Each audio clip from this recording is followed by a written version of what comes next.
नमस्कार, स्वागत है आप सभी का ज्ञान सम्मान के मंच पे। यूपी पीएससी आरओ 2023 को टारगेट करते हुए यहाँ पे हम लोग टेस्ट सीरीज देख रहे थे। और इस क्रम में यदि बात करें तो सबसे पहले जो है हम लोग जीएस वर्ल्ड से जो है टेस्ट देखे हैं। जीएस वर्ल्ड से टोटल जो हम लोग 5 टेस्ट देख चुके हैं। इसके अलावा पीसीएस मंत्रा से भी टेस्ट देख रहे हैं हम लोग। और पीसीएस मंत्रा से हम लोग test number 1, test number 2 cover कर चुके हैं। टेस्ट नंबर 1 जो है 2 पार्ट में कवर किया गया है। इसके अलावा टेस्ट नंबर 2 भी हम कवर कर चुके हैं जो आपका हिंदी का है। और टेस्ट नंबर 3 अभी हम लोग कर रहे हैं। टेस्ट नंबर 3 का जो है पार्ट 1 कवर किया जा चुका है। और ये टेस्ट नंबर 3 जो है ये आपका ज्योग्राफी का टेस्ट है। ज्योग्राफी में इसमें वर्ल्ड ज्योग्राफी आपका, ठीक है, प्लस इंडियन ज्योग्राफी दोनों को कवर किया गया है।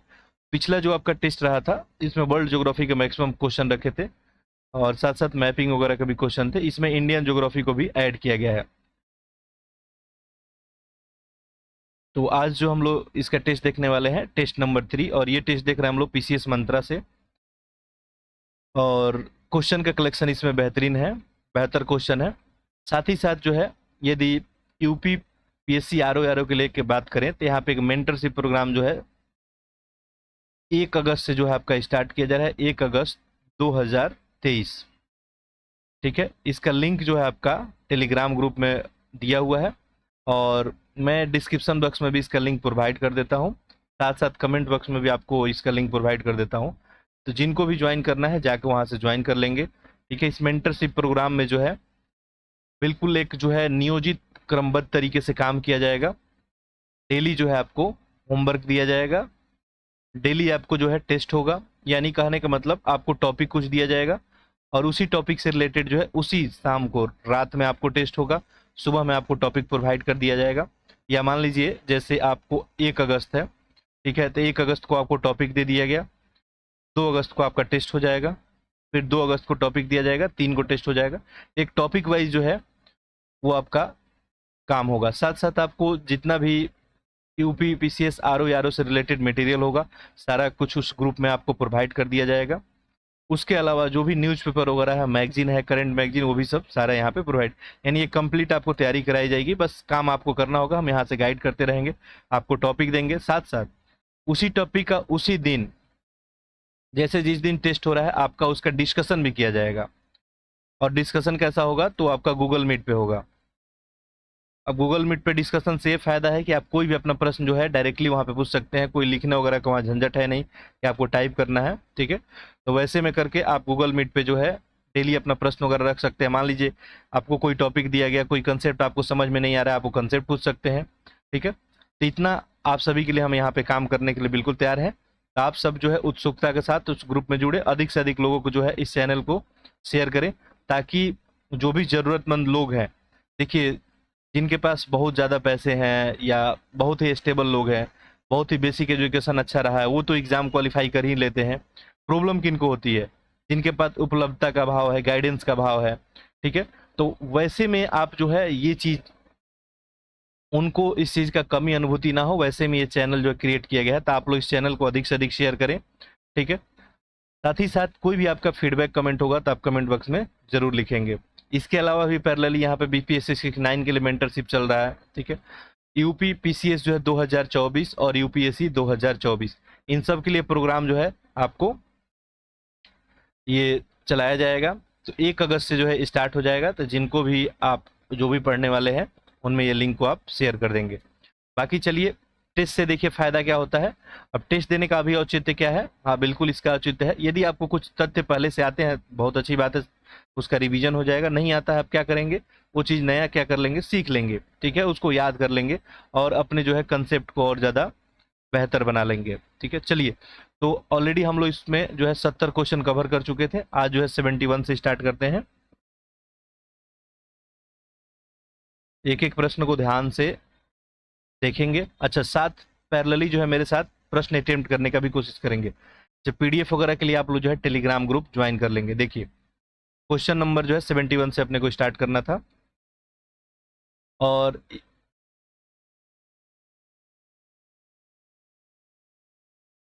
ठीक है, थोड़ा सा बस 1 मिनट आप लोग वेट करेंगे।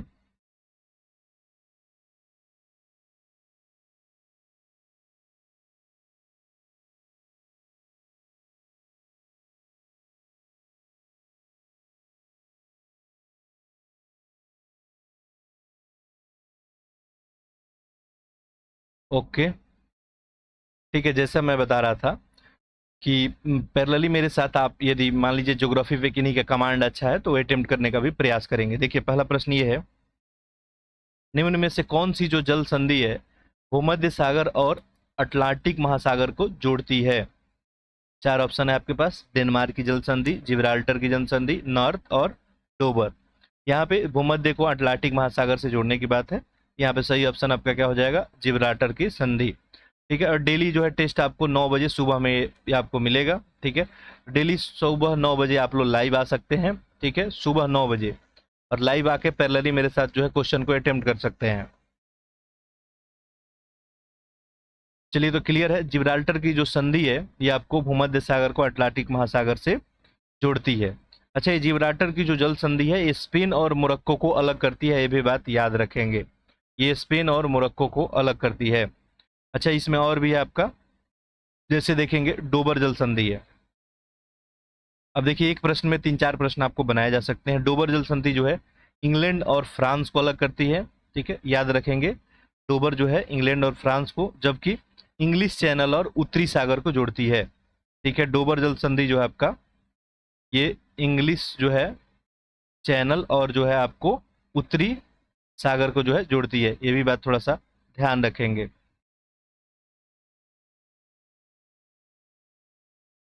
अच्छा, एक और है यहाँ पे डेनमार्क की जल संधि। ठीक है, डेनमार्क की जल संधि जो है आपको ये ग्रीनलैंड यानी जो डेनमार्क है वो आइसलैंड से अलग करती है। ठीक है, तो डेनमार्क को जो है आइसलैंड से अलग करती है कौन, डेनमार्क की आपको जल संधि। ठीक है, तथा उत्तरी अटलांटिक और आर्टिक महासागर को ये जोड़ती है। ठीक है, एक और यहाँ पे ऑप्शन में दिख रहा है नॉर्थ चैनल। नॉर्थ चैनल जो है आपको आयरलैंड को इंग्लैंड से अलग करती है, जबकि आयरिश सागर को अटलांटिक सागर से जोड़ती है। तो आयरिश सागर से अटलांटिक सागर को जोड़ने का काम नॉर्थ सागर करती है। चलिए प्रश्न संख्या 72 देखते हैं। कांगो नदी जो है कौन सी, ठीक है आपको विजुअल नहीं हो पा रहा है, 1 मिनट। देखिए दिया है, कांगो नदी जो है कौन सी रेखा को 2 बार काटती है? ठीक है, आंसर करें इसका। देखिए मकर रेखा, विषुवत और कर्क रेखा, और विषुवत और कर्क रेखा दोनों। देखिए ये जो है कांगो नदी आपको विषुवत रेखा को 2 बार काटती है, कल मैप पे मैं आपको बताया था। ठीक है, ये आपका क्या हो गया, बीचों बीच जो है भूमध्य या विषुवत रेखा हो गया। ऊपर जो है नॉर्थ में 23.5 डिग्री आपका मकर रेखा, और नीचे जो है आपका नहीं, ऊपर ये कर्क रेखा हो गया 23.5 डिग्री नॉर्थ में, और ये आपका मकर रेखा हो गया। ठीक है, तो ये कांगो नदी जो है विषुवत रेखा को 2 बार काटती है, और ये जो है अफ्रीका की दूसरी सबसे बड़ी नदी है। कौन, कांगो नदी, ये भी बात याद रखेंगे। चलिए आगे देखते हैं, प्रश्न संख्या 73। रेड इंडियन एस्किमो जो है इन्यूट तथा अटुलस आदि किस महाद्वीप के मूल निवासी हैं? अब ये जो है बिल्कुल ही फैक्चुअल सा प्रश्न होता है, ये आपको याद होना चाहिए कि कौन कौन से जनजाति किस किस एरिया में जो है निवास करते हैं। रेड इंडियंस पहला है, एस्किमो, इन्यूट तथा अटुलस। ठीक है, रेड इंडियंस आप सभी को पता होगा ये उत्तरी अमेरिका के हैं, तो ऐसे में ऑप्शन क्या हो जाएगा, ऑप्शन ए सही हो जाएगा। रेड इंडियंस, एस्किमो, यूनिट, अटलूस, ये सब उत्तरी अमेरिका के हैं। ठीक है, ये जो एस्किमो यहाँ जनजाति हैं, ठीक है, ये सर्दी में जो है बर्फ के घर बनाकर रहते हैं, जिसे क्या कहा जाता है, इग्लू कहा जाता है। बर्फ के घर को क्या बोलते हैं, इग्लू बोलते हैं। ठीक है, चलिए आगे देखते हैं, प्रश्न संख्या 74। दक्षिण अमेरिका के स्थलबद्ध देश कौन से हैं? अच्छा, एक काम मैं आप सभी के लिए और करूंगा, यहाँ पे जो भी नेक्स्ट टेस्ट होने वाला है उसका टॉपिक मैं इसी टेस्ट में आपको बता दिया करूंगा। ठीक है, चलिए, तो यहाँ पे पूछा जा रहा है कि दक्षिणी अमेरिका के स्थलरूप देश यानी लैंडलॉक जो है कंट्री के बारे में आपसे पूछी जा रही है। यहाँ पे देखिए बोलिविया, उरुग्वे है, उरुग्वे और पराग्वे है, बोलिविया, पराग्वे और बोलिविया और गुआना। देखिए जो दक्षिणी अमेरिका है, यदि ये क्वेश्चन आपका एक तरह से मैपिंग का हुआ, ठीक है, आप लोग कमेंट बॉक्स में अगर लिखते हैं तो मैं मैपिंग आप सभी के लिए अलग से कराऊंगा। ठीक है, बाकी अभी के लिए ध्यान रखेंगे, जो दक्षिणी अमेरिका है इसमें देखेंगे तो 2 स्थलरूप देश है, एक है बोलिविया और एक है पराग्वे। तो ऑप्शन क्या हो जाएगा, सी। स्थलरूप देश किसको बोलते हैं, जैसे मान लीजिए दक्षिणी अमेरिका हो गया, तो वैसे देश जो आपको समुद्र के साथ बाउंड्री शेयर करते हैं, यानी आपको जैसे मान लीजिए ये आपका दक्षिणी अमेरिका होगा तो इसके बीचों बीच, जैसे आपसे पूछा जाए मान लीजिए कि बताइए कि स्थल रूट भारत के राज्य कौन कौन से हैं, तो वैसे राज्य जो मान लीजिए किसी देश, ठीक है, उसके साथ सीमा रेखा वगैरह शेयर नहीं करते हैं, चाहे वो जल सीमा हो, वैसे वैसे राज्य, ठीक है, ध्यान से सुनेंगे, वैसे राज्य जो मान लीजिए ना ही जल के साथ सीमा शेयर करते हैं, यानी मान लीजिए कोई आपको सागर वगैरह के साथ सीमा नहीं शेयर करते, साथ ही साथ किसी देश के साथ भी सीमा नहीं शेयर करते हैं, इसको हम लोग क्या बोल देंगे, स्थल रूट जो है राज्य बोल देंगे। ठीक है, तो ऐसे में बोलीविया और पराग्वे जो है ये दोनों जो है आपको स्थल रूट है। ठीक है, चलिए नेक्स्ट देखते हैं, किम्बरले का पठार कहाँ स्थित है।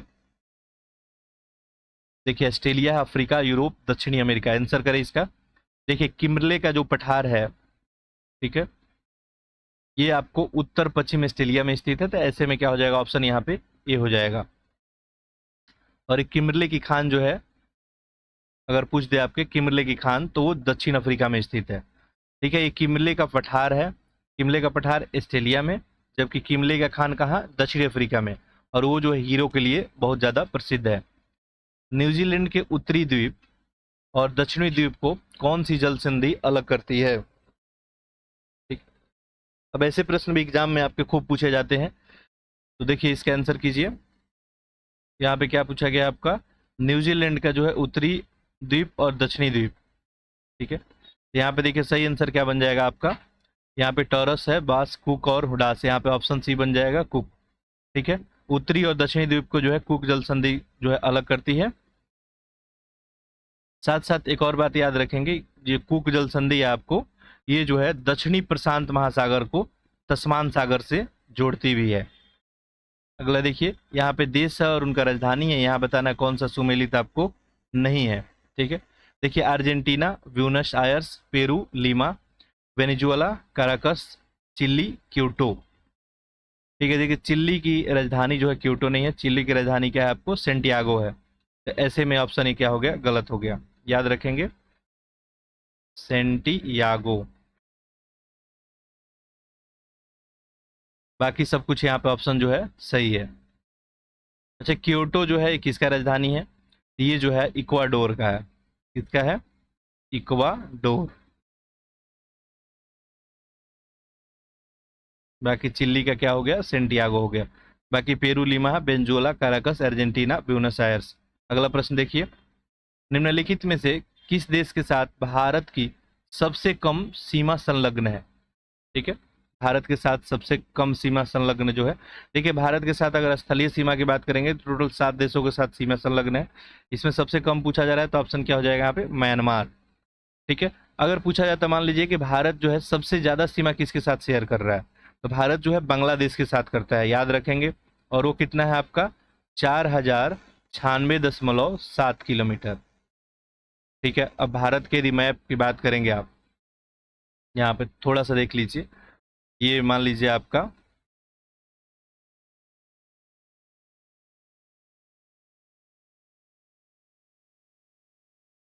ठीक है, रफली मैं ड्रॉ कर देता हूँ।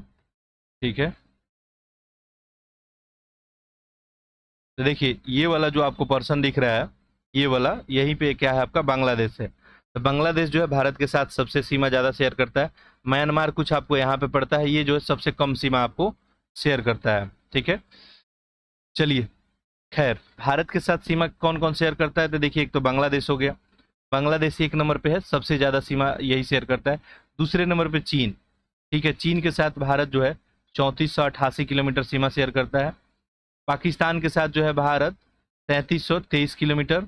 इसके अलावा नेपाल के साथ जो है 1751 किलोमीटर। म्यांमार के साथ जो है 1600 आपको 43 किलोमीटर। इसके बाद देखेंगे तो भूटान के साथ जो है 699 किलोमीटर, और अफगानिस्तान के साथ मात्र 106 किलोमीटर। तो यहाँ पे चूंकि ऑप्शन में अफगानिस्तान अवेलेबल नहीं था, वैसे में आपका ये म्यांमार आंसर बन गया। ठीक है, अच्छा सबसे कम पूछा है ना, तो यहाँ पे तो आपका आंसर म्यांमार नहीं बनेगा, भारत की सबसे कम सीमा संलग्न, ये तो यहाँ पे नेपाल बन जाएगा। ठीक है, ऑप्शन बी हो जाएगा। ठीक है, ऑप्शन बी इसको करेक्ट कर लेंगे आप लोग। चलिए, सबसे अधिक पूछे बांग्लादेश, सबसे कम पूछे आपको अफगानिस्तान, मात्र 106 किलोमीटर। यहाँ पे मैं गलत फिर से आपको बता दिया, देखिए आंसर सही था, म्यांमार ही। नेपाल के साथ जो है भारत जो सीमा शेयर करता है वो कितना करता है, 1751, और म्यांमार के साथ जो सीमा शेयर करता है 1643। ठीक है, क्लियर है। चलिए आगे देखते हैं। 79, निम्नलिखित में से किस देश का क्षेत्रफल जो है भारत से अधिक नहीं है। जब भारत से अधिक किसका क्षेत्रफल नहीं है पूछा जा रहा है। देखिए क्षेत्रफल की दृष्टि से पता ही है भारत का स्थान विश्व में क्या है, 7वां है। ठीक है, आंसर करें इसमें, किस देश का क्षेत्रफल भारत से अधिक नहीं है। यहाँ पे सही आंसर क्या हो जाएगा आपका, अर्जेंटीना। भारत जो है क्षेत्रफल की दृष्टि से कितने नंबर पे है, 7वें पे है। अगर क्षेत्रफल की दृष्टि से बात करेंगे तो सबसे जो है बड़ा देश कौन हो जाएगा आपका, रूस हो जाएगा 1 नंबर पे। ठीक है, दूसरे पे कौन आ जाएगा आपका, चीन। ठीक है, इसके बाद आपका आ जाएगा कौन, संयुक्त राज्य जो है अमेरिका आ जाएगा तीसरे पे। चौथे पे कौन आ जाएगा आपका, कनाडा। पांचवें पे आ जाएगा ब्राजील। छठे पे आ जाएगा आपका ऑस्ट्रेलिया। ठीक है, सातवें पे भारत। तो यहाँ पे पूछा था भारत से अधिक नहीं है, तो देखिए ऑस्ट्रेलिया जो है आपको, ब्राजील, संयुक्त राज्य अमेरिका।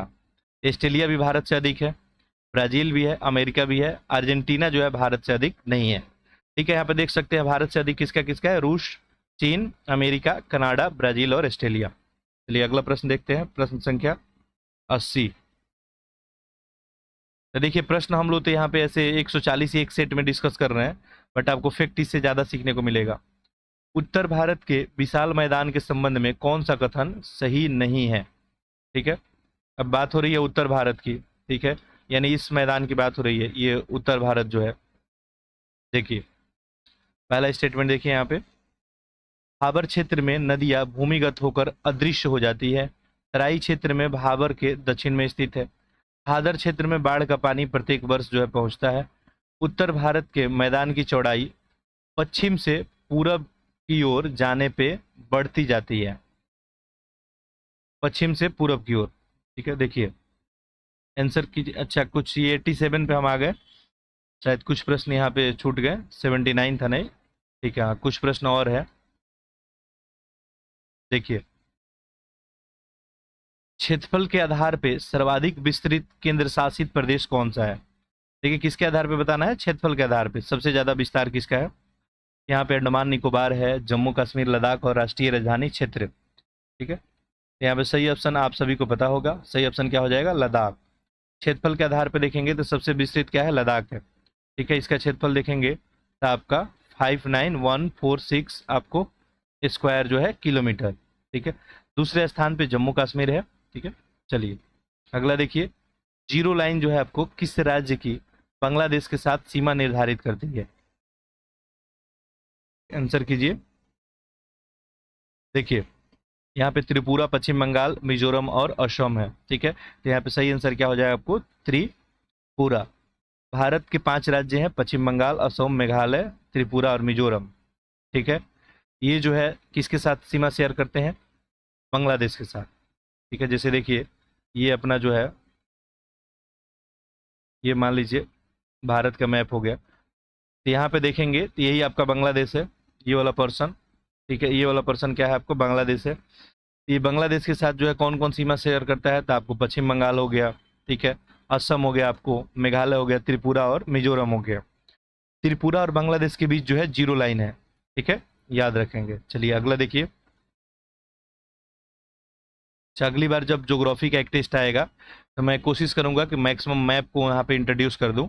ठीक है, कोई भी टेस्ट आएगा तो जहाँ से आपको अधिक जो है समझ आ सके। चलिए दिख ही रहा होगा प्रश्न ये। चलिए प्रश्न संख्या 82 में पूछा है, भारत के तटीय मैदान के संबंध में कौन सा कथन गलत है। ठीक है, देखिए पश्चिमी तटीय मैदान पूर्वी तटीय मैदान से अधिक चौड़ा है। देखिए ये हो गया भारत, ये हो गया इसका पूर्वी तटीय मैदान। ठीक है, ये पश्चिमी हो गया। अच्छा, ये मैदान के बारे में पूछा जा रहा है, पूर्वी तटीय मैदान। ठीक है, पश्चिमी, ये तट यही हो गया। ठीक है, ये पश्चिमी तट हो गया। दूसरा, पश्चिमी तट मैदान पे ज्वारमुख तथा पूर्वी तट मैदान पे नदी डेल्टा पाए जाते हैं। पूर्वी जो है तटीय मैदान पे उन जो है मज्जन तथा निमज्जन के प्रमाण मिलते हैं, जबकि पश्चिमी पे इसका अभाव होता है। पश्चिमी तटीय मैदान पे अपेक्षा पूर्वी तटीय मैदान में कम कटे आपको फीटे होने के कारण पश्चिमी तट की तुलना में पूर्वी तट प्राकृतिक बंदरगाहों की संख्या कम है। यहाँ पे क्या बताना है आपको, गलत बताना है। देखिए आंसर इसका सही क्या हो जाएगा, ऑप्शन सी। पूर्वी तटीय मैदान पे उन्मज और निमज्जन के प्रमाण मिलते हैं, जबकि पश्चिमी तटीय पे इसका अभाव है। ये गलत है। बाकी देखिए पहला है पश्चिमी तटीय मैदान पूर्वी तटीय मैदान से अधिक चौड़ा है, ये पूर्वी से ज्यादा चौड़ा है, ये बात सही है। पश्चिमी तटीय मैदान पे ज्वारमुख, पूर्वी तटीय मैदान पे नदी डेल्टा। देखिए मैक्सिमम जो नदी देखिएगा तो ये पूर्वी तटीय पे ही अपना क्या करती है, पानी जाके अपना गिरा देती है। तो ऐसे में डेल्टा का निर्माण ज्यादा देखेंगे तो कहाँ होगा, आपको पूर्वी तटीय पे होगा। तो ये भी स्टेटमेंट क्या हो जाएगा, सही हो जाएगा। लास्ट डी था कि पश्चिमी तटीय मैदान की अपेक्षा पूर्वी तटीय मैदान में कम कटे फिटे होने के कारण पश्चिमी तट की तुलना में पूर्वी तट में आपको प्राकृतिक जो है बंदरगाहों की संख्या ज्यादा है। ठीक है, याद रखेंगे इन सब चीजों को। चलिए अगला प्रश्न देखते हैं। कालक्रम अनुसार शैल क्रमों का सही क्रम क्या है। देखिए यहाँ पे कुडप्पा, धरवाड़, आर्कियन, बिंद है, यानी कालक्रम के अनुसार, यानी कब किसका निर्माण हुआ। ठीक है, सबसे बाद किसका हुआ, सबसे पहले किसका हुआ। तो यहाँ पे सही आंसर आप लोग कीजिए। सही ऑप्शन आपका बन जाएगा ऑप्शन डी, आर्कियन, फिर धारवाड़, फिर आपका कुडप्पा, फिर आपका बिंद। ठीक है, उत्पत्ति के दृष्टिकोण से आपसे पूछा गया है। ठीक है, तो उत्पत्ति और निक्षेपण की विधि और भौतिक विशेषता के आधार पर प्रायद्वीपीय भारत के शैलों को जो है विभाजित किया गया है, और इसमें जो है आर्कियन, धारवाड़, कुडप्पा, बिंद। ठीक है, आर्कियन समूह के जो है इसमें जो भी शिलाएं हैं आर्कियन समूह के, ये क्या है आपको सबसे पुराने हैं। ठीक है, आर्कियन सबसे पुराना है, इससे नया धारवाड़, और इससे बाद कुडप्पा, और लास्ट में यहाँ पे बिंद हो जाएगा। ठीक है, याद रखेंगे।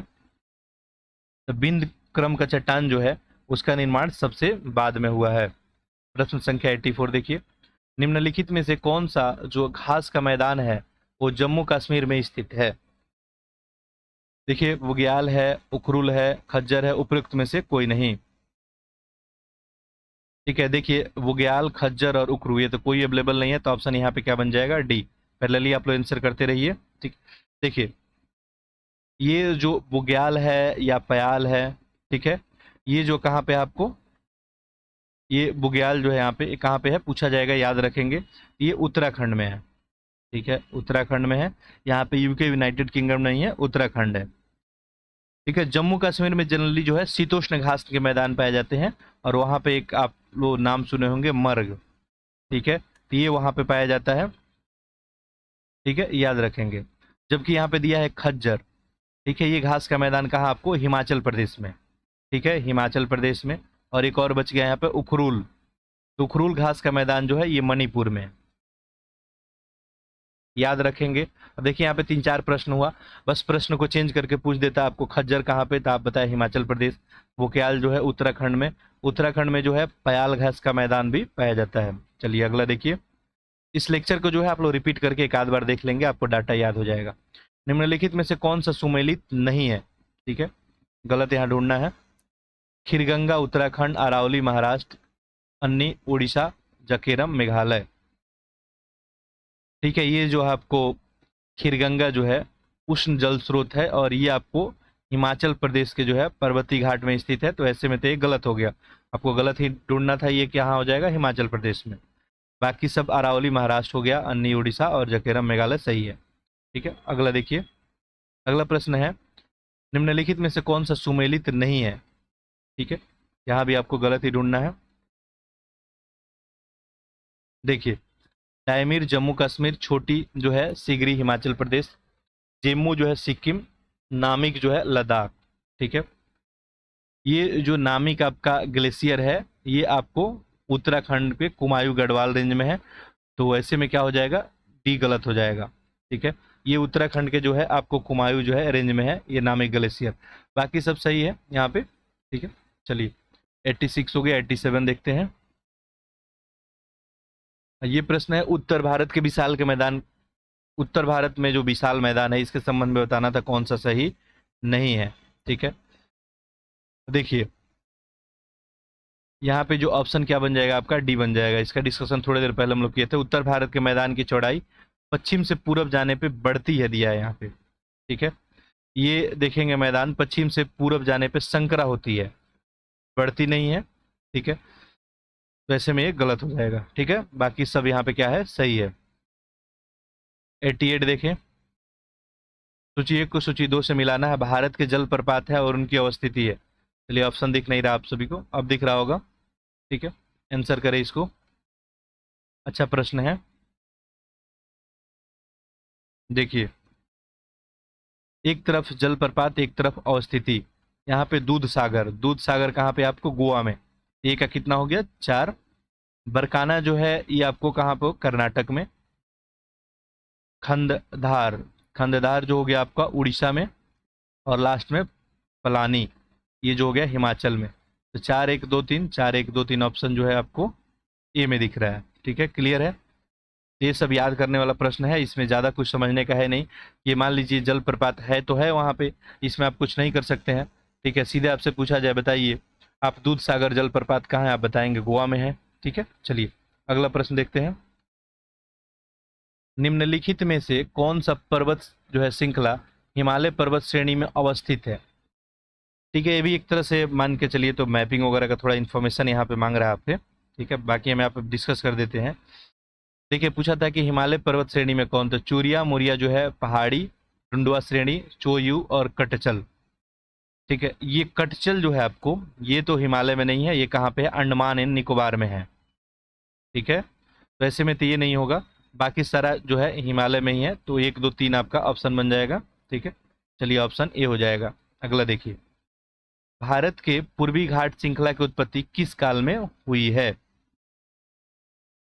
आंसर करें। देखिए प्री कैम्ब्रियन है, आर्सनियम है, कैलिडोनियम और अल्पाइन। ये पूर्वी घाट की बात पूछी जा रही है, तो इसका सही ऑप्शन क्या हो जाएगा, ऑप्शन सी, कैलिडोनियन, ठीक है। कैलिडोनियन युग में ही आपको देखिएगा तो पूर्वी घाट का जो है यहाँ पे उत्पत्ति देखने को मिलता है।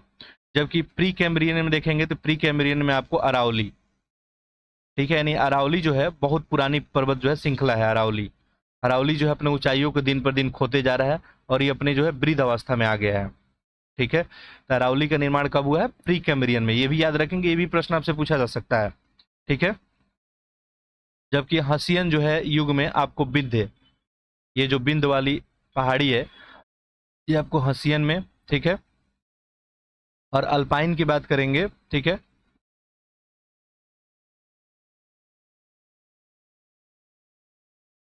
ये जो अल्पाइन है इस समय जो है आपका सतपुड़ा पर्वत, ठीक है। तो नाम याद रखेंगे, सतपुड़ा जो है अल्पाइन में। अगला देखिए, तो यहाँ पे देखिए एक प्रश्न में हम लोग 4 प्रश्न कवर किए। खनिज सभ्यता के दृष्टिकोण से भारत का सबसे अधिक महत्वपूर्ण भौमिकीय क्रम कौन सा है, ठीक है। तो इसका सही ऑप्शन क्या हो जाएगा आपको, ऑप्शन सी, धारवाड़, ठीक है। खनिज की सभ्यता के दृष्टिकोण से आपसे पूछा गया था, ठीक है। तो धारवाड़ जो है आपको बिल्कुल परतदार जो है चट्टान है। और यहाँ पे देखेंगे तो आर्थिक दृष्टिकोण से सबसे महत्वपूर्ण है, इसमें आपको बहुत सारी धातु वगैरह जो है इसमें पाई जाती है। प्रश्न संख्या 92 देखें। देखिए मेन बाउंड्री फॉल्ट किन पर्वत श्रृंखला के मध्य स्थित है, ठीक है। ट्रांस और बृहद हिमालय के बीच, बृहद और लघु हिमालय के बीच। देखिए हिमालय को भी 3 4 भागों में बांटा गया, ठीक है। उसी से प्रश्न एक बनता है आपका, तो इसका सही आंसर देखिए क्या हो जाएगा, ऑप्शन सी, लघु हिमालय और शिवालिक के बीच, ठीक है। शिवालिक सबसे बाद में आता है, ठीक है। ये हिमालय मान लीजिए हो गया, शिवालिक सबसे क्या आता है, बाद में आता है, ठीक है। चलिए तो यहाँ पे लघु हिमालय और शिवालिक के बीच जो है मेन बाउंड्री आपका फाल्ट है, ठीक है। और ये जो है असम से पंजाब तक विस्तृत है, ठीक है। कहाँ से, असम से पंजाब तक।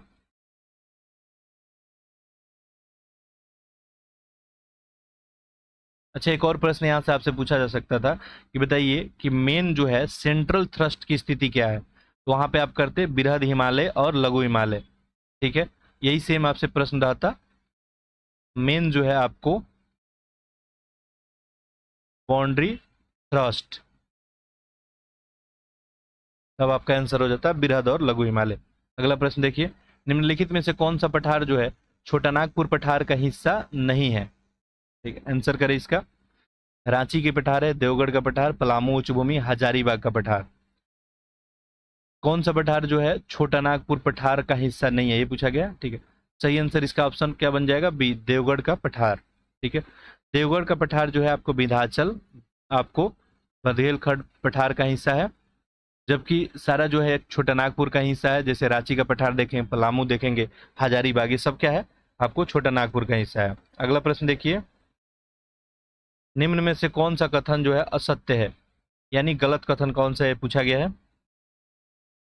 देखिए, भागीरथी और अलकनंदा देव प्रयाग में मिलती है। देखिए, गंगा नदी बनने से पहले उसकी कहानी आप सभी को पता होगी, नदी यदि आप पढ़े होंगे थोड़ा सा तो ये तो ऑप्शन सही है। भागीरथी और अलकनंदा कहाँ मिलती है, देवप्रयाग में। ठीक है, आप लोग आंसर करें इसका। अलकनंदा और मंदाकिनी कर्णप्रयाग में मिलती है। केदारनाथ मंदाकिनी नदी की तट पे स्थित है। मंदाकिनी नदी केदारनाथ से रुद्रप्रयाग के मध्यवर्ती है। ठीक है, चूंकि यहाँ पे गलत बताना है, आप लोग आंसर कीजिए। इसका सही ऑप्शन क्या हो जाएगा आपका, ऑप्शन बी। ठीक है, बाकी देखिए यहाँ पे केदारनाथ मंदाकिनी नदी के तट पे जो है स्थित है। मंदाकिनी नदी केदारनाथ से रुद्रप्रयाग के मध्य जो है बहती है। यहाँ दिया था अलकनंदा और मंदाकिनी कर्णप्रयाग में मिलती है, यही क्या हो गया आपका, गलत हो गया। अलकनंदा और मंदाकिनी जो है ये कहाँ पे मिलती है, कर्णप्रयाग में नहीं मिलके रुद्रप्रयाग में मिलती है। ठीक है, अगला देखिए प्रश्न संख्या 95। गंगा नदी में बाएं से मिलने वाली सहायक नदी, ठीक है, में पूरब से सबसे अंत में कौन सी नदी मिलती है। अब देखिए, ये आपके मान लीजिए गंगा नदी हो गई, ये इसका कौन सा हो गया, ये दाहिना हो गया, और ये क्या हो गया, बायां हो गया। ठीक है, गंगा नदी ऐसे बह रही है, तो ऐसे में ये बायां दाहिना हो गया। अब इसमें भी क्या पूछ रहा है, बाएं से मिलने वाली। ठीक है, तो बाएं से मिलने वाली ये इधर से कोई जो नदी मिलेगी वही बाएं से नदी मिलने वाली हो गई। इसमें आपको पूरब से सबसे अंत, पूरब कौन है, ये है। ठीक है, पूरब से सबसे अंत का पूछा जा रहा है, बताइए कौन सी नदी है। ठीक है, आंसर करें इसका। कोशी, महानंदा, सोन और गंडक। ठीक है, आंसर करें, अच्छा प्रश्न है। देखिए, इसके बारे में चलिए थोड़ा सा आपको बता देते हैं। गंगा नदी का उद्गम स्थल कहाँ पे है आपका, उत्तराखंड में। आप सभी को पता है, उत्तराखंड के जो गंगोत्री है वहीं से निकलता है। ठीक है, भागीरथी के नाम से जो है ये गोमुख जो है इसका नाम रखा गया है। और जब ये आपको देवप्रयाग में अलग जो है नंदा के संगम करती है, तब इसका नाम क्या हो जाता है, गंगा। इसके बाद ये गंगा बन जाती है। अब गंगा नदी जो है यहाँ से फिर आपको उत्तराखंड के बाद उत्तर प्रदेश में, उत्तर प्रदेश के बाद आपको बिहार वगैरह होते हुए यहाँ पे पश्चिम बंगाल होते हुए जो है ये आपको इंड हो जाती है। अब यहाँ से देखिए क्या क्या प्रश्न बनाया जा सकता है। गंगा नदी का लंबाई जो है सबसे ज्यादा किस राज्य में है, तो आप क्या बताएंगे, यूपी में है। ठीक है, उत्तर प्रदेश में है। ठीक है, गंगा नदी में बाएं तट से जो है पश्चिम से पूरब की अगर और बात करेंगे, ठीक है, तो देखिए पश्चिम हो गया, ये क्या हो गया आपका, वेस्ट हो गया, और ये हो गया आपको ईस्ट। तो यहाँ पे क्या, पूरब से सबसे अंत में, यानी यहाँ पे सबसे अंत में कौन मिल रही है, यही पूछ रहा है। तो पूरब से सबसे अंत में इसमें देखेंगे तो ये कौन सा हो जाएगा आपका, महानंदा। ठीक है, बाकी अगर क्रम देखेंगे आप, बाएं से अगर पश्चिम से पूरब की ओर देखेंगे तो सबसे पहले आपका रामगंगा, फिर आपका गोमती, गंडक, बूढ़ी गंडक, बागमती, आपको कोशी हो गई, और इसके बाद महानंदा। तो महानंदा ही क्या है, सबसे लास्ट में। अब इसी प्रश्न में पूछ दिया जाता है, मान लीजिए कि बाएं ओर से मिलने वाली पश्चिम से पहले नदी कौन है, तब आपका आंसर क्या हो जाता है यहाँ पे। ठीक है, बताइए, ऑप्शन जो है टाइप करके आप बताइए क्या हो जाता है इसका। ठीक है, देखिए, अगर पश्चिम से पूरब की ओर में पश्चिम में सबसे पहला पूछता तो कौन हो जाता है, रामगंगा। चलिए अगला देखिए, भारत जो है प्रायद्वीपीय अफवाह तंत्र के बारे में कौन सा कथन गलत है। ठीक है, अच्छा प्रश्न है। देखिए, प्रायद्वीपियों की नदियां हिमालय की तुलना में अधिक पुरानी है। इसकी ढाल प्रवणता बहुत अधिक है क्योंकि यह आधार तल से प्राप्त कर चुकी है। यहाँ की नदियां विसर्प नहीं बहती है, नहीं बनाती है। यहाँ वर्षा जल पे निर्भर करती है तथा ग्रीष्म काल में सूख जाती है। ये देखिए प्रायद्वीपीय जो नदियां हैं जो भी, और ये मैक्सिमम आपको दक्षिण भारत वगैरह में देखने को मिलेंगी, साथ साथ कुछ जो है मध्य भारत में भी है। तो प्रायद्वीपीय नदी के बारे में ही बताना है, गलत। देखिए आंसर आप लोग कर लिए होंगे। देखिए ऑप्शन डी तो बिल्कुल ही क्या है आपका सही है। ये वर्षा जो है प्रायद्वीपीय नदियों में जो है किस पर निर्भर करता है, आपको वर्षा जल पे। बारिश होगा, जल रहेगा, ग्रीष्म ऋतु में सूख भी जाती है बहुत सारी नदियां। ठीक है, तो ऐसे में जो है सही है। नेक्स्ट जो है, ये जो है नदियां विसर्प आपको नहीं बनाती है, ये भी सही है। ऑप्शन डी जो है बी, ये क्या हो गया, गलत हो गया। इसकी ढाल प्रवणता बहुत अधिक है क्योंकि आधार तल से प्राप्त कर चुकी है, गलत है। ठीक है, देखिए, और पहला स्टेटमेंट सही है, प्रायद्वीपीय नदियां जो है हिमालय की तुलना में अधिक पुरानी है। ठीक है, ये बात याद रखेंगे। और ये अगर देखिएगा तो प्रौढ़ा अवस्था को अपने प्राप्त कर चुकी है। और इन नदियों में जो है ढाल प्रवणता बहुत ही कम होती है। क्या होती है, बहुत ही कम होती है, अधिक नहीं होती है, कम होती है। और आधार तल जो ये लिखा है तो आधार तल को प्राप्त कर चुकी है। ठीक है, इसका मार्ग लगभग लगभग निश्चित होता है और ये नदियां अपनी मार्ग जो है नहीं बदलती है, जबकि हिमालय नदियां जो है अपने मार्ग बदलने के लिए क्या होती है, वो विख्यात है, हमेशा अपना मार्ग वगैरह बदलते रहती है। ठीक है, तो चूंकि ये जो अपना मार्ग लगभग निश्चित रहती है तो इसमें जो विसर्ग का अभाव होता है। ठीक है, चलिए, क्लियर होगा। शुष्क मरुस्थल जो है कांटेदार वनस्पति क्षेत्रों में वर्षा की मात्रा कितनी पाई जाती है? ठीक है, 50 सेंटीमीटर से कम। देखिए सिंपल सी बात है, मरुस्थल की बात हो रही है, हम मरुस्थल में देखेंगे तो कांटेदार वनस्पति ही देखने को मिलता है। और इसकी जड़ें जो है मरुस्थल में अगर देखेंगे तो कोई भी पौधा है तो इसका जड़ जो है काफी लंबा दूरी दूरी तक फैला होता है। ठीक है, वजह क्या होता है, इनको पानी नहीं मिल पाता है, पानी की तलाश में काफी दूर दूर चली जाती है। ठीक है, तो यहाँ वर्षा की मात्रा कम ही होती है, बात तो कम होती है तो कितनी कम होती है ये पूछा जा रहा है। इसका सही ऑप्शन क्या हो जाएगा, ऑप्शन ए 50 सेंटीमीटर से कम। ठीक है, 50 सेंटीमीटर से भी कम यहाँ पे बारिश देखने को मिलती है। ठीक है, अगला देखिए, क्या कारण है कि मुंबई और कोकण तट के निवासी तापमान की विषमता और ऋतु परिवर्तन का अनुभव नहीं करते हैं? देखिए, मुंबई तट पे जो लोग रहते हैं या कोकण तट पे, तो यहाँ पे तापमान की विषमता का यानी लगभग वहां पे समताप स्थिति बनी रहती है। ठीक है, पूरे वर्ष भर जो है लगभग टेम्परेचर ठीक ठाक रहता है, ना ज्यादा गर्मी पड़ेगी ना ज्यादा ठंडी होगी। इसका वजह क्या है, बहुत ही अच्छा प्रश्न, आंसर करें। देखिए, कर्क रेखा से अधिक नजदीक होने के कारण, ठीक है, समुद्र तल से अधिक ऊंचाई होने के कारण, समुद्र समकारी जलवायु होने के कारण, उष्ण कटिबंधीय में स्थित होने के कारण। इसका सही ऑप्शन क्या हो जाएगा, समुद्र समकारी जलवायु कारण। देखिए, चाहे मुंबई की बात कर ले या कोकण तट की बात कर ले, ये जो तट है आपका, ठीक है, यहाँ पे जो है समुद्र समकारी जलवायु होने के कारण यहाँ पे लगभग टेम्परेचर आपको समान बना रहता है। ठीक है, याद रखेंगे इसको। चलिए अगला देखते हैं, प्रश्न संख्या 99।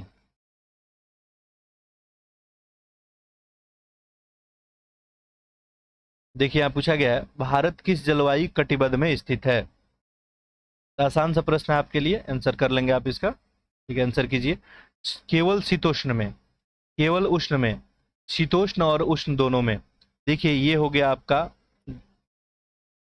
1 मिनट। देखिए, ये आपका क्या हो गया, ग्लोब हो गया, पृथ्वी का काल्पनिक नमूना।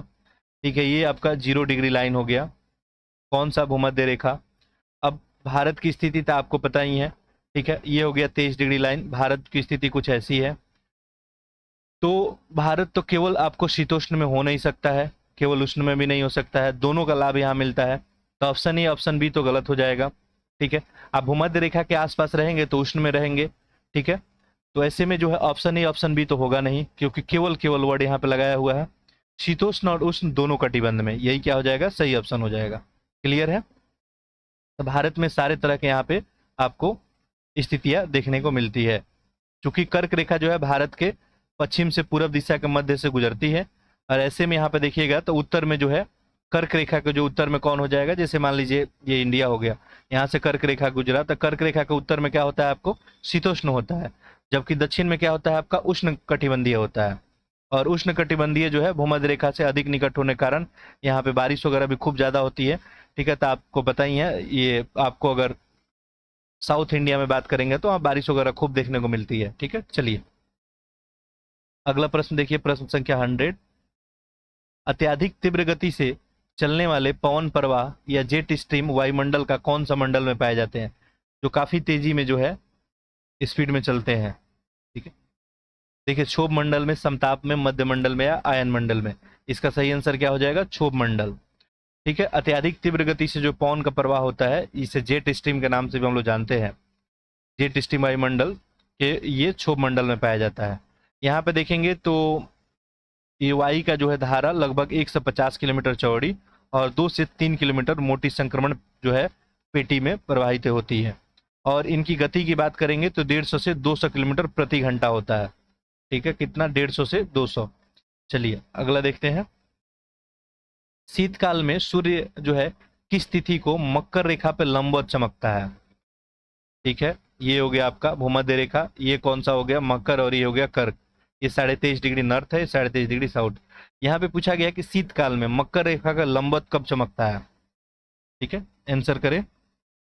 देखिए 21 मार्च को, 21 जून को, 22 सितंबर या 22 दिसंबर। सही आंसर क्या हो जाएगा इसका? 22 दिसंबर। ठीक है, 22 दिसंबर को देखेंगे तो सूर्य मकर रेखा पर जो है लंबवत चमकता है। और इसी कारण जो है उत्तरी गोलार्ध में जो है आपको शीतकाल तथा दक्षिणी गोलार्ध में ग्रीष्मकाल आपको होती है। ठीक है, तो 22 दिसंबर को देखेंगे तो उत्तरी गोलार्ध में क्या होगा? आपका शीतकाल होगा, लेकिन वही दक्षिणी में क्या होगा? आपको उस समय ग्रीष्मकाल होगा।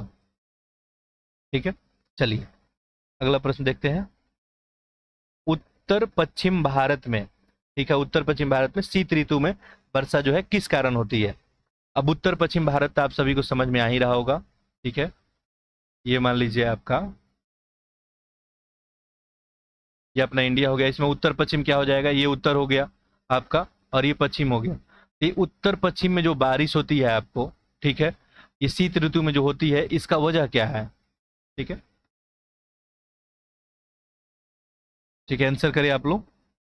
तो पश्चिमी जो है विक्षोभ के कारण होती है। ऑप्शन यही इसका सही निकल जाएगा। ठीक है, आंसर। ठीक है, चलिए अगला देखते हैं। प्रश्न संख्या 103। भारत में औसत वार्षिक वर्षा जो है कितनी होती है? ये बिल्कुल याद करने वाला प्रश्न है। औसत जो है पूछा है, तो लगभग देखेंगे यहाँ पे 75 से 110 है, 112 से 115, 115 से 150। ये औसत लगभग 112 से 115 के रेंज में आ जाएगा। ठीक है, ऑप्शन यहाँ पे बी सही कर लीजिएगा। ठीक है, चलिए वैसे देखेंगे तो भारत में पूरा विविधता है बारिश को लेके। ठीक है, सबसे अधिक वर्षा जो है भारत में कहाँ होता है? पश्चिमी तट पे। ठीक है, ये वाला जो तट है, यहाँ पे जो है सबसे अधिक बारिश आपको देखने को मिलता है। ठीक है, तो पश्चिमी तट पे या पश्चिमी घाट पे। इसके अलावा उत्तर पूरब में जो आपका हिमालय वाला क्षेत्र है, मेघालय वगैरह की पहाड़ी है, यहाँ पे देखेंगे तो यहाँ पे भी आपको बारिश अधिक देखने को मिलती है। ठीक है, और इस सब में देखेंगे तो 200 सेंटीमीटर से अधिक ही बारिश होती है। ठीक है,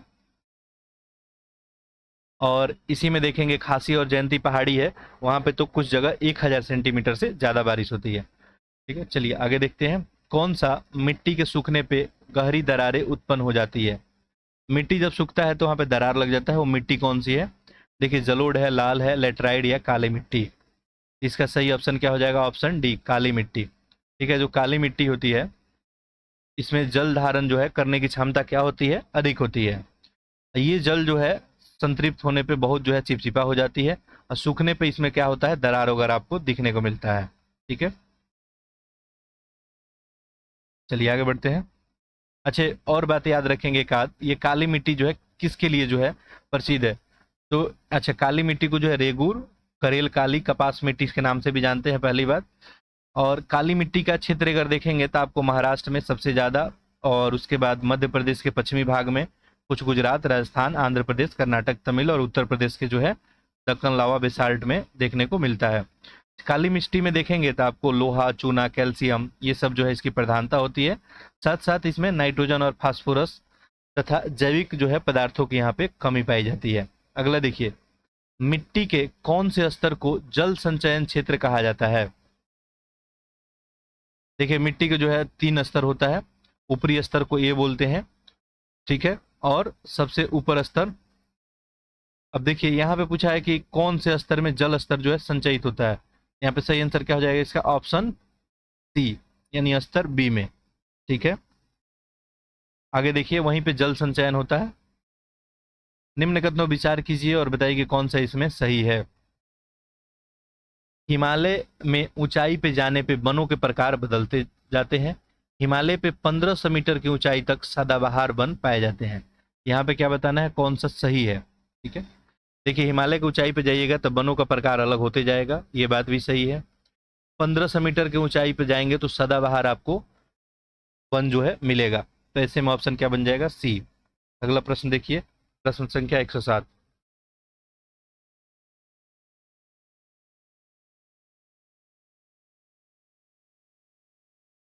तांबे की प्राप्ति जो है किस क्रम की चट्टानों से होती है? तांबे की प्राप्ति, ठीक है, आसान सा प्रश्न है। देखिए इसका सही आंसर क्या हो जाएगा आपको, ये धारवाड़ की क्रम की जो चट्टानें हैं, यहाँ पे तांबे का भंडार देखने को मिलता है। और इस दृष्टिकोण से बात करेंगे तो भारत जो है शीर्ष स्थान रखता है तांबे में, ठीक है। उत्पादन के दृष्टिकोण से अगर बात किया जाए तो मध्य प्रदेश होगा, ठीक है, लेकिन भंडारण की दृष्टि से कौन सा होगा, राजस्थान होगा, ठीक है। और तांबे के उत्पादन और भंडारण के दृष्टिकोण से देखेंगे तो राजस्थान का जो झुंझुनू जिला है, ठीक है, जिसको खेतड़ी की खान भी बोलते हैं, ये आपको साथ साथ मध्य प्रदेश में देखेंगे तो बालाघाट, झारखंड का जो सिंहभूम जिला, ठीक है, यहाँ जो है आपको तांबे वगैरह देखने को मिलता है। आगे देखिए, आर्कियन चट्टानों के बारे में कौन सा कथन सही नहीं है? ये प्राचीनतम और मूलभूत चट्टानें हैं, इसमें जीवाश्म जो है पाए जाते हैं, इनका निर्माण लावा के ठंडा होने से हुआ है, इनका विस्तार तमिलनाडु, कर्नाटक, आंध्र प्रदेश और राजस्थान के दक्षिणी पूर्वी भाग में है। देखिए ऑप्शन बी और सी, अगर मान लीजिए इसमें जीवाश्म पाए जाएंगे तो लावा के ठंडा होने से होगा नहीं, और यदि लावा के ठंडा होने से अगर इनका निर्माण हुआ है तो जीवाश्म नहीं होंगे, तो इस दोनों में कोई ना कोई एक तो गलत होगा ही, यहाँ पे आपको गलत बताना था, ठीक है। देखिए यहाँ पे सही आंसर क्या हो जाएगा, ऑप्शन बी, यहाँ पे कोई जीवाश्म आपको नहीं पाया जाता है, क्योंकि ये लावा के ठंडे होने से बनते हैं, और लावा के ठंडे होने से जो भी चट्टानें वगैरह बनी है वो परतदार चट्टान नहीं होती है, और वहां पे आपको जीवाश्म का कोई अंश आपको देखने को नहीं मिलता है। बाकी ये प्राचीनतम तो है ही, इनका विस्तार जो है इन सब क्षेत्रों में देखने को मिलता है। अगला देखिए, छोटा नागपुर खनिज पेटी के संबंध में बताइए कि कौन सा कथन आपको सही है। एक अच्छा प्रश्न है। देखिए इसका मुख्य विस्तार छोटा नागपुर का झारखंड, उड़ीसा और पश्चिम बंगाल में है। यह पेटी नीस और ग्रेनाइट चट्टाने से युक्त है। यह जो है देश का लगभग 75% लौह अयस्क पाया जाता है। देखिए आंसर कीजिए इसका। देखिए पहला ऑप्शन तो बिल्कुल ही सही है, छोटा नागपुर की खनिज पेटी जो है कहाँ, तो झारखंड, उड़ीसा और पश्चिम बंगाल में इसका विस्तार है, ठीक है। ये पेटी जो है नीस और ग्रेनाइट सेल से युक्त है, ये भी बात क्या है, सही है। तो ऐसे में ऑप्शन ए बन जाएगा। यहाँ पे दिया था कि लगभग 75% लौह अयस्क यहीं पे पाया जाता है, ये क्या हो गया आपको, गलत हो गया, ठीक है। यहाँ पे जो है 75% से अधिक नहीं दिया है, 75% ही दिया है। अगर 75% से अधिक देता तो यही सभी हो जाता। यहाँ पे लौह अयस्क के मामले में देखें तो 90% से अधिक यहाँ पे पाया जाता है, ठीक है, तो इसलिए इसको गलत माना गया। अगला देखिए प्रश्न संख्या 110, भारत की लौह इस्पात पेटी निम्न में से किसे कहा जाता है? देखिए इसी प्रश्न से इसका लिंकअप है, ठीक है। लौह इस्पात पेटी यहाँ पे पूछी जा रही है, आंसर करें। छोटा नागपुर खनिज पेटी, अभी हम लोग देखें कि छोटा नागपुर में 90% से ज्यादा पाया जा रहा है, तो बिल्कुल यही हो जाएगा, कोई शक नहीं है, ठीक है। अगला देखिए, छोटा नागपुर खनिज पेटी को भारत का जो लौह इस्पात का पेटी कहा जाता है, याद रखेंगे, क्योंकि भारत का अधिकांश जो है लौह इस्पात कारखाना वगैरह यहीं पे स्टेबल है। जैसे कुछ आप नाम सुने ही होंगे, बोकारो में हो गया, दुर्गापुर में हो गया, जमशेदपुर में हो गया, राउरकेला, ठीक है। अगला देखिए, खेतड़ी की खान निम्न में से किस खनिज के लिए जो है संबंधित है? देखिए खेतड़ी अभी थोड़ी देर पहले डिस्कस किए थे, ये किसके लिए है, तांबा के लिए है, ठीक है। ये राजस्थान के झुंझुनू जिला में अवस्थित है। अगला देखिए, भारत का जो है सर्वाधिक स्वर्ण का उत्पादन किस राज्य में होता है? ऐसे प्रश्न आपके एग्जाम में बहुत सारे बनाए जाते हैं। स्वर्ण की बात करें तो कहाँ होता है, कर्नाटक में सबसे ज्यादा। कर्नाटक जो है देश का स्वर्ण का सर्वाधिक अग्रणी राज्य है, ठीक है। यहाँ पे देखेंगे तो कोलार और जो हट्टी की खान है वहीं पे ज्यादातर आपको स्वर्ण देखने को मिलता है। भारत में सूती वस्त्र का प्रथम कारखाना निम्न में से कहाँ पे स्थापित किया गया था? ठीक है, इसका सही आंसर क्या हो जाएगा आपको, सूती वस्त्र की बात की जा रही है, ये कोलकाता में। देखेंगे तो कोलकाता में जो है 1818 में 1818 में प्रथम जो है सूती वस्त्र का कारखाना स्थापित किया गया, कलकत्ता के जो है फोर्ट आपको ग्लास्टर में, ठीक है। खैर ये कारखाना जो है सफल नहीं हो पाया था, बट स्थापित का यहाँ पे बात पूछा गया था, याद रखेंगे कहाँ पे हुआ था ये, फोर्ट जो है आपको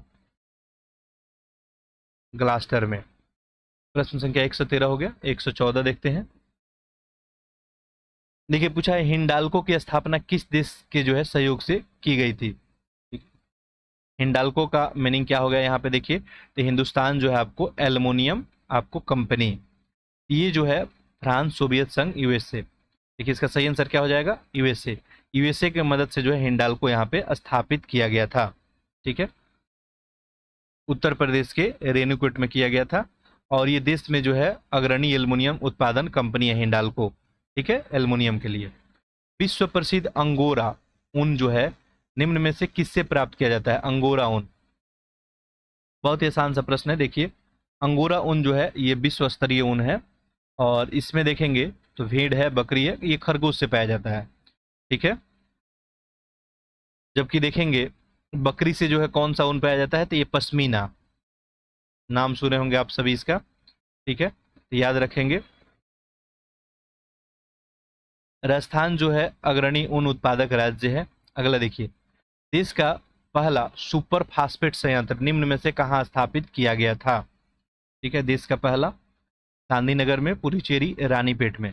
देश का देखिए सुपर फास्फेट पहला संयंत्र कहाँ? तमिल आपको नाडु के रानीपेट में। तो ऑप्शन क्या हो जाएगा? सी हो जाएगा। ये कब स्थापित किया गया था? 1906 में। ठीक है, अगला देखिए,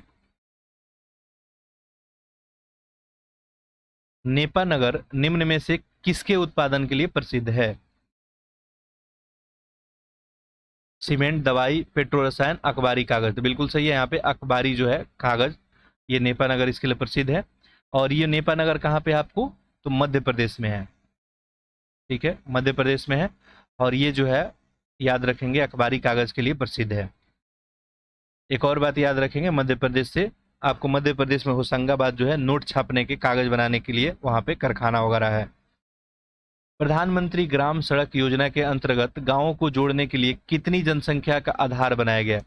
यानी जो ग्राम सड़क योजना चलता है तो गांव का जनसंख्या मिनिमम कितना होना चाहिए जिससे ग्राम सड़क से जोड़ा जाएगा? ठीक है, यही आपसे प्रश्न पूछा गया।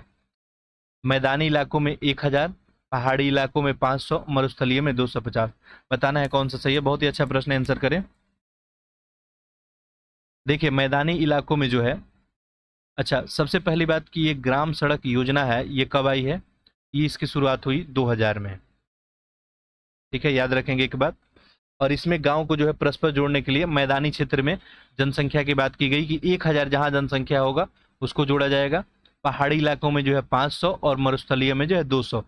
अगर ये कंडीशन फुलफिल करता है तो ऐसे में जो है इसको जोड़ा जाएगा। और ये क्या है? न्यूनतम जनसंख्या का आधार है।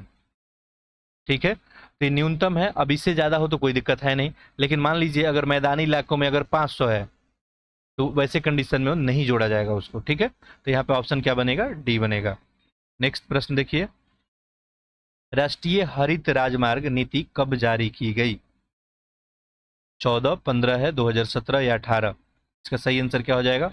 ऑप्शन यहाँ पे भी 2015। राष्ट्रीय हरित नीति जो है ये आपको 29 सितंबर 2015 को केंद्रीय सड़क परिवहन मंत्री जो है नितिन गडकरी, इन्हीं के द्वारा जो है वृक्षारोपण, सौंदर्यीकरण और अनुरक्षण के लिए राष्ट्रीय हरित राजमार्ग नीति जारी की गई। अब ये राष्ट्रीय जो हरित राजमार्ग की बात, ये आपको समझ में आ ही रहा होगा। ठीक है, सड़क निर्माताओं का कुल परियोजना लागत का 1% अंश जो है किस पे खर्च किया जाएगा? वृक्षारोपण पे, और राजमार्ग के आसपास जो है हरियाली करने की प्रयास की जाएगी। ठीक है, तो 1% जो है खर्च किया जाएगा यहाँ पे। और ये कब आया था? 29 सितंबर 2015। अगला प्रश्न देखिए, चलिए इसको मिनिमाइज ही कर देते हैं। झूम कृषि को अन्य किस नाम से जाना जाता है? विस्तृत, स्थानांतरित या रोपड़ या वाणिज्यिकी? ठीक है, देखिए इसका सही आंसर क्या हो जाएगा? ऑप्शन बी यहाँ पे स्थानांतरित कृषि। झूम कृषि के अंतर्गत देखेंगे तो कृषि काम जो है वन भूभाग भूभाग को जो है साफ किया जाता है इसमें, और इसमें देखेंगे तो कुछ वर्षों तक कुछ स्थान पे कृषि कार्य किया जाता है, फिर जब उस स्थान पे मिट्टी की उर्वरकता कम हो जाएगी तो उसको छोड़ के दूसरे जगह। तो झूम कृषि का मतलब ही है, ठीक है, कि वन वगैरह का साफ करके खेती करें यहाँ पे और उर्वरकता कम हो जाए फिर दूसरे जगह पे चले जाए, ऐसे में क्या हो जाएगा? स्थानांतरित कृषि हो जाएगा। गुलाबी क्रांति के संबंध में निम्न में से जो है किससे है गुलाबी क्रांति? आसान सा प्रश्न है। टमाटर, मांस, फूल उत्पादन या मसाला? गुलाबी क्रांति जो है आपको ये मांस उत्पादन से संबंधित, ऑप्शन क्या हो जाएगा? बी हो जाएगा। ठीक है, जबकि टमाटर उत्पादन जो है ये लाल क्रांति से संबंधित है। ठीक है, ये मसाला उत्पादन जो है आपको ये बादामी क्रांति से संबंधित है। ठीक है, चलिए, भारत में हरित क्रांति का जनक कहा जाता है। बहुत ही आसान सा प्रश्न है। ये वर्गीज जो है कुरियन को, ठीक है। ऑप्शन क्या हो जाएगा, सॉरी, स्वामीनाथन को कहा जाता है, ऑप्शन यहाँ पे बी हो जाएगा, ठीक है। भारत में जो है हरित क्रांति के लिए अगर बात की जाए तो ये एस स्वामीनाथन को जो है जनक कहा जाता है। देखिए 1960 का जो 70 का दशक था, उसी में भारत में खाद्य फसल के उत्पादनों में काफी वृद्धि हुई और इसे ही हम लोग क्या जानते हैं, हरित क्रांति के नाम से जानते हैं। प्रश्न संख्या 123 देखिए, टोडा जनजाति की निवास मुख्य तौर पे कहाँ माना जाता है? टोडा जनजाति, ठीक है। जनजाति वगैरह जो है ये सब आप लोग याद करके रखेंगे। देखिए टोडा जनजाति जो है कहाँ, नीलगिरी वगैरह क्षेत्र में पाया जाता है, तो नीलगिरी यहाँ पे ऑप्शन सी में है, ठीक है। अच्छा, इस जनजाति की एक विशेषता है, यहाँ पे बहुपति प्रथा प्रचलन है। टोडा जनजाति में बहुपति यानी एक लड़की होगी और इनके बहुत सारे यहाँ पे पति होंगे, ठीक है। आगे देखिए,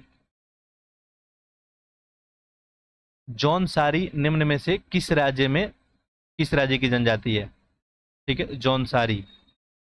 आंसर करें आप लोग। देखिए इसका सही आंसर क्या हो जाएगा, उत्तराखंड। उत्तराखंड में जो है आपको जौनसारी है और यहाँ समाज जो है पितृसत्तात्मक है। निम्नलिखित में से भारत के किस प्रदेश की सीमा रेखा नेपाल के साथ सीमा साझा करती है? नेपाल के साथ, ठीक है। देखिए बहुत ही आसान सा प्रश्न है, ठीक है। देखेंगे तो नेपाल के साथ अगर भारत की बात करेंगे, यहाँ पे उत्तराखंड आपको दिख जाएगा, उत्तर प्रदेश, बिहार वगैरह। यहाँ पे उत्तर प्रदेश ऑप्शन में है, ये नागालैंड, मिजोरम, असम तो होगा नहीं, तो ऐसे में ऑप्शन क्या बन जाएगा, सी बन जाएगा, ठीक है। नेपाल के साथ अगर सीमा शेयर की बात की जाए तो भारत का जो है 5 राज्य करता है। एक कौन सा हो गया, पहला उत्तर प्रदेश, ठीक है, उत्तराखंड, पश्चिम बंगाल, सिक्किम और बिहार, ठीक है। निम्नलिखित में से सही सुमेलित नहीं है, ठीक है, गलत यहाँ बताना है। लक्षद्वीप और मिनिकॉय को 9 डिग्री चैनल जो है अलग करता है। सुमात्रा और निकोबार को डंकन पास, तमिलनाडु और श्रीलंका को ग्रेट जो है चैनल। इसमें क्या बताना है, अच्छा सुमेलित कौन नहीं है, ठीक है, यानी गलत बताना है। देखिए यहाँ पे सही आंसर आपका क्या हो जाएगा, देखिए यहाँ पे लक्षद्वीप और मिनिकॉय को तो 9 डिग्री, ये तो आपको सही है, ठीक है। सुमात्रा और निकोबार, ठीक है, इसको जो है डंकन पास नहीं, इसको आपको ग्रेट चैनल, ऐसे में दूसरा गलत हो गया, ठीक है। और तमिल और जो है श्रीलंका को जो है आपको पाक की खाड़ी एक दूसरे को अलग करती है, जो पाक जल संधि है, तो ऐसे में ये भी गलत हो गया। याद रखेंगे सुमात्रा और निकोबार को कौन, ग्रेट चैनल, जो यहाँ दिया हुआ है, दोनों ही गलत हो गया, तो ऑप्शन क्या बनेगा, बी, 2 और 3। क्षेत्रफल की दृष्टि से भारत के राज्यों का घटता हुआ क्रम बताना है, ठीक है। देखेंगे क्षेत्रफल की दृष्टि से अगर बात करेंगे तो सबसे बड़ा यहाँ पे चूंकि घटता हुआ क्रम बताना है, सबसे बड़ा पहले रखना होगा, तो इसमें आंसर क्या बन जाएगा आपका, ऑप्शन बी, राजस्थान, फिर मध्य प्रदेश और फिर आपका महाराष्ट्र। इसके बाद जो है कौन आ जाएगा, आपका उत्तर प्रदेश, ठीक है, चौथे नंबर पे। इसके बाद आ जाएगा आपका गुजरात, ठीक है, याद रखेंगे। अब जनसंख्या के दृष्टिकोण से पूछा जाए, डाटा अलग हो जाएगा, तो सबसे पहले 1 नंबर पे कौन आ जाएगा, उत्तर प्रदेश। अगला देखिए, भारत के किस राज्य की जो है सीमाएं 3 देशों क्रमशः नेपाल, भूटान और चीन के साथ सीमा साझा करती है? आसान सा प्रश्न है। देखिए सिक्किम जो है, बिल्कुल देखेंगे तो भारत के मैप पे जो सिक्किम का लोकेशन कुछ ऐसे है, यहाँ पे ये जो है नेपाल, भूटान और चीन तीनों के साथ, चीन, नेपाल और भूटान तीनों के साथ सीमा शेयर करती है। अगला देखिए, निम्नलिखित पर्वत श्रेणियों में उत्तर के दक्षिण की ओर सही क्रम लगाइए। उत्तर के दक्षिण की ओर, ठीक है, ये आपको क्रम लगाना है। अब एक तरह से मैपिंग का प्रश्न हो गया, फिर भी चलिए डिस्कस कर देते हैं यहाँ पे। तो देखेंगे यहाँ पे पीर पंजाल, जास्कर, धौलाधर और शिवालिक, ठीक है। उत्तर से दक्षिण की बात की गई है, देखिए उत्तर से दक्षिण देखेंगे तो ये आपका उत्तर हो जाएगा और ये दक्षिण हो जाएगा, तो सबसे बाद तो शिवालिक ही आएगा, इसमें तो कोई दिक्कत नहीं। इतना भी यदि आपको पता था कि सबसे बाद शिवालिक आएगा, तब भी आप ऑप्शन ये कर सकते थे, ठीक है। अगला देखिए, क्वेश्चन नंबर 130। देखिए पूछा गया है कि निम्नलिखित पहाड़ियों का पूरब से पश्चिम की ओर सही क्रम लगाइए। कहाँ से, पूरब से पश्चिम, यानी आपको ईस्ट टू जो है वेस्ट। देखिए इनमें अगर देखेंगे तो मैकाले, सतपुड़ा, बिंद है। देखिए प्रायद्वीपीय जो है भारत की बात की गई है यह, ठीक है, पूरब से पश्चिम। यहाँ पे ऑप्शन क्या हो जाएगा, यही सही हो जाएगा, मैकाले, सतपुड़ा फिर बिंद, ठीक है। बिंद सबसे यहाँ पे आखिरी में आ जाएगा, इससे पहले सतपुड़ा फिर मैकाले। ठीक है, अगला देखिए, दक्षिण भारत के निम्नलिखित पहाड़ियों का उत्तर से दक्षिण क्रम लगाइए। ठीक है, दक्षिण भारत की बात है यहाँ पे। ठीक है, उत्तर से दक्षिण आपको क्रम लगाना है। देखिए, ये आपको मान लीजिए साउथ इंडिया हो गया, कहाँ से बता रहा है, उत्तर से दक्षिण। उत्तर तो ये हो गया, और ये कौन हो गया, दक्षिण नीचे हो गया। तो उत्तर से दक्षिण लगाना है, तो देखिए इसमें कौन आ जाएगा आपका, नीलगिरी। ठीक है, फिर अन्नामलाई और फिर इलायची, ऐसे हो जाएगा। तो ऐसे में ऑप्शन क्या बन जाएगा आपको, ऑप्शन ए बन जाएगा। ठीक है, अगला देखिए, निम्नलिखित दर्रों का उत्तर से दक्षिण की ओर क्रम बताइए। ठीक है, उत्तर से दक्षिण की ओर। ठीक है, तो उत्तर से अगर दक्षिण की बात करेंगे, यानी इधर से आपको इधर जाना है, तो ऑप्शन यहाँ पे क्या हो जाएगा, ऑप्शन बी, जोजिला दर्रा, फिर उर्जिल दर्रा, रोहतांग दर्रा और मन्ना दर्रा। ठीक है, आगे देखिए प्रश्न 133, निम्न में से कौन सा नदी गंगा में बाएं से नहीं मिलती है। देखिए ये गंगा हो गई, अब ये बायां हो गया, चूंकि गंगा का फ्लो है ऐसे ही उत्तराखंड से निकलती है यहाँ पे, तो बाएं से कौन नहीं मिलती है ये बताना है। ठीक है, बहुत ही आसान सा प्रश्न है। देखिए, गंडक, कोशी, गोमती, ये सब बाएं से मिलती है। यहाँ पे टोन्स नदी ये बाएं से नहीं मिलती है, ये जो है गंगा के दाहिने तरफ से मिलती है। ठीक है, देखिए बाएं तरफ से थोड़ी देर पहले हम लोग देखे थे, जिसमें रामगंगा वगैरह था, घाघरा, गोमती वगैरह था। ठीक है, दाएं से देखेंगे तो दाएं से आपको यमुना मिलती है। ठीक है, और एक गंगा की जो है सबसे बड़ी सहायक नदी कौन है, यमुना है। तो उसके बाद टोन्स, सोन नदी वगैरह ये सब जो आपको दाहिने से मिलती है। अगला देखिए, निम्न में से कौन सा बंदरगाह जो है भारत के पश्चिमी तट पे स्थित नहीं है। ठीक है, ये पूर्वी तट हो गया भारत का। ठीक है, ये पूर्वी हो गया, और ये कौन सा हो गया, पश्चिमी तट हो गया। तो यहाँ पे क्या पूछा गया, पश्चिमी तट पे स्थित नहीं है, यानी इधर नहीं है। आंसर करें, देखिए तूतीकोरिन है, न्यू मैंगलोर है, कोचीन है और मर्मगोआ है। ये तूतीकोरिन जो है भारत के पूर्वी तट पे है, यही स्थित नहीं है, ऑप्शन ए हो जाएगा। क्योंकि ये कहाँ पे है, ये तमिल में है, ये क्या हो जाएगा, ये आपको पूर्वी तट पे हो जाएगा। बाकी सब कुछ सही है, कोचीन वगैरह, मरबा और न्यू मैंगलोर।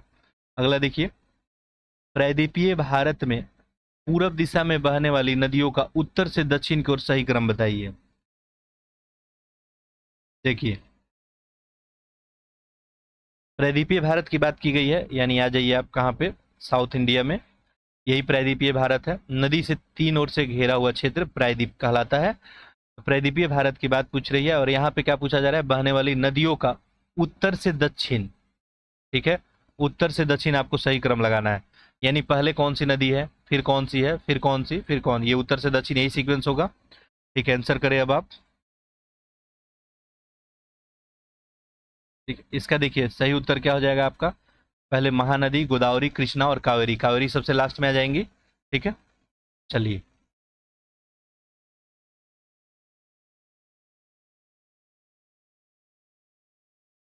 निम्नलिखित नदियों का जो है यहाँ पे पूरब से पश्चिम की ओर आपको सही क्रम बताना है, पूरब से पश्चिम। ठीक है, अब पूरब से पश्चिम यानी ईस्ट हो गया, ये वेस्ट हो गया। ठीक है, पूरब से पश्चिम आपको बताना है। देखिए, पूरब से पश्चिम की बात करेंगे तो यहाँ पे कौन सा आ जाएगा, देखिए ऑप्शन जो है सी, सोन, बेतवा, चंबल और लूनी। ठीक है, लूनी सबसे पश्चिम में हो जाएगा। लूनी नदी किस राज्य में बहती है आप लोग बताएंगे। ठीक है, चलिए प्रश्न संख्या 137 देखते हैं। देखिए यहाँ पे क्या दिया है, निम्नलिखित में से किन राज्यों की सीमा जो है भूटान के साथ सीमा बनाती है। भूटान के साथ जो है भारत का जो है 4 राज्य सीमा बनाती है। तो यहाँ पे ऑप्शन देखिए और आंसर कीजिए आप लोग, पश्चिम बंगाल, सिक्किम, अरुणाचल प्रदेश और असम। यही हो जाएगा, ऑप्शन ए ही सही बन जाएगा। ठीक है, अगला देखिए प्रश्न संख्या 138, कावेरी नदी जो है आपको भारत के किन राज्यों से होकर प्रवाहित होती है। ठीक है, कावेरी नदी, और कावेरी नदी पे तो आपको पता है विवाद वगैरह देखने को मिलता है। ठीक है, उसके जल को लेके, देखिए कावेरी नदी आपको पता है कर्नाटक, तमिल और केरल। तो ऑप्शन आप लोग कर लिए होंगे, ऑप्शन सी, कर्नाटक, तमिल और केरल में होके क्या होती है, बहती है।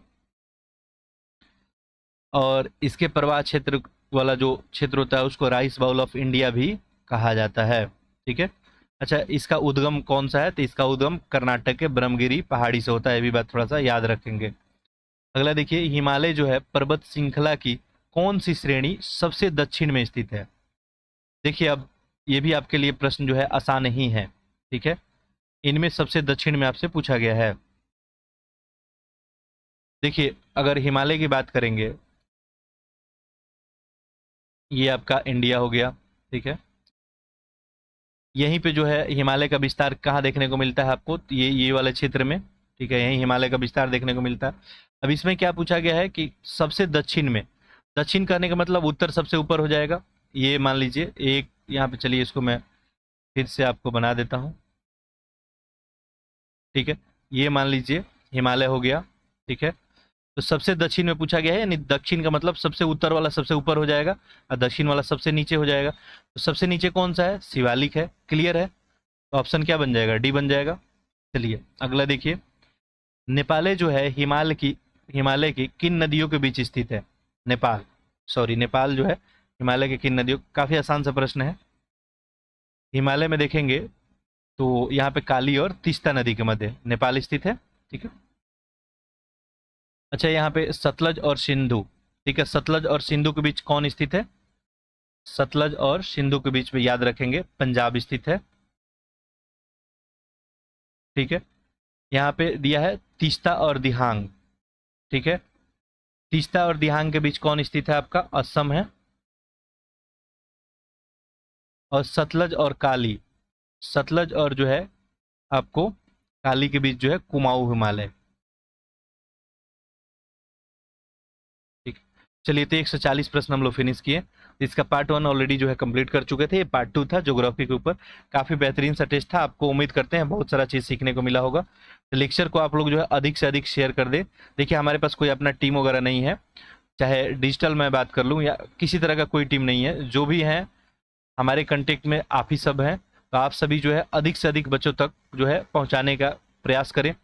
मार्केट में जो है बहुत सारे ज़रूरतमंद लोग हैं, तो ऐसे में जो है उनको सही कंटेंट का अभाव होने के कारण वो जो है काफ़ी उनको प्रॉब्लम आता है। पढ़ तो पाते हैं, अपना टाइम भी एक्सपेंड करते हैं, बट प्रॉब्लम क्या होता है? रिजल्ट नहीं बना पाते हैं। ऐसे में आपका भी समाज के प्रति एक दायित्व और कर्तव्य होता है कि वैसे लोग का मदद करें, ठीक है। चलिए, आप सभी का बहुत बहुत धन्यवाद।